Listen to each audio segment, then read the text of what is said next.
Hello, I am John Hausladen, President of the Minnesota Trucking Association. I'd like to provide you an update on some industry news and legislative activity that is important to your business.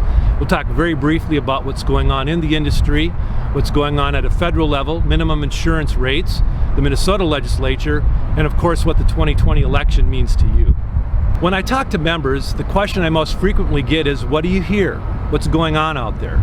Well, the good news is in the last 2 weeks I've had the opportunity to travel and visit with fleets in their operations and look them in the eye, talk face to face.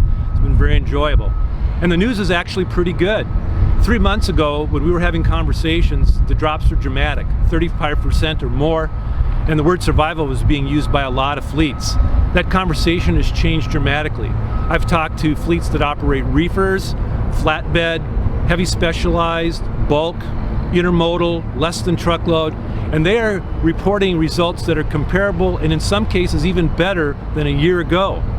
Now there are niche markets that are dramatically down to projects not being completed, and I would say van operations are probably still the most challenged and not reporting as positive. But again, the news overall is quite good.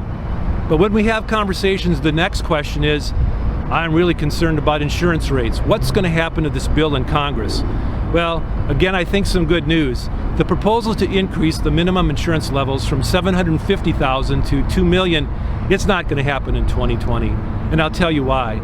It's part of the federal highway bill, which has passed the House. A version has passed the Senate. But the odds of that bill getting completely through both bodies with additional titles that need to be added in an election year, odds are not good. The key is going to be President Trump. If he wants it and pushes it, it could happen. But without his support, it is dead in the water. When we take a look at the federal highway bill, we need to think about what's going to be in play in 2021. We need to take a look at the long term. So what's in the bill? Well, we talked about the minimum insurance minimums.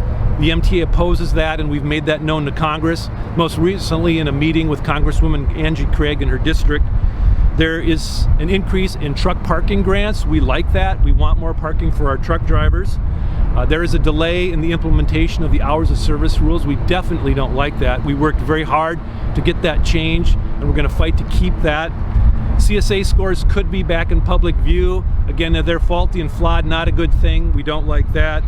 Automatic emergency braking systems being required. There's data that shows that that might be helpful. That's a new mandate. Of course, mandates are always challenging, but there is not a mandate on speed limiters. That didn't make it in. And one thing still in play would be the federal excise tax suspension. That could be in a different COVID bill. That's not in the bill right now as well. But again, I think these are all things that are going to be in the long play. So again, in short, I don't see much of this happening in 2020, but we'll keep you informed about that. So let's talk about what's happening at the Minnesota legislature and this building behind me where they are meeting in special session today. They're going to come together and talk about a bonding bill. It looks like things may be aligned for a bill to be passed. The things that are aligned would include some additional police reform, not at the level that many want, but some elements that are important.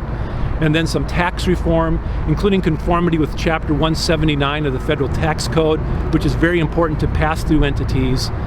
Now, there's not a mask mandate right now. Could one happen? I think the odds are going up each day, but it won't happen until this special session is done because that needs to be held together and a mask mandate would blow that apart. So hopefully they'll pass these packages today, the legislature will go home, and then we'll be into the election season. And I don't think it's an understatement to say that this election will be the most consequential of our lifetime. The number of issues in play, who will be in power at a state and federal level will be critical. And I think it's really important for trucking to engage right now and not retreat. It's important for trucking to fight right now and not back down. It's important for trucking to get to know candidates and get to know legislators and tell them our story because we're going to come back in 2021 and there are going to be changes and we need to be in a position to be successful. So we ask you to engage, we ask you to participate. We are here fighting for you.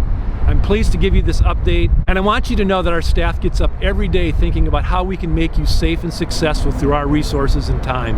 So thank you for being a member. Let us know how we can help. Tell us what's most important to you. The MTA is here to fight for you.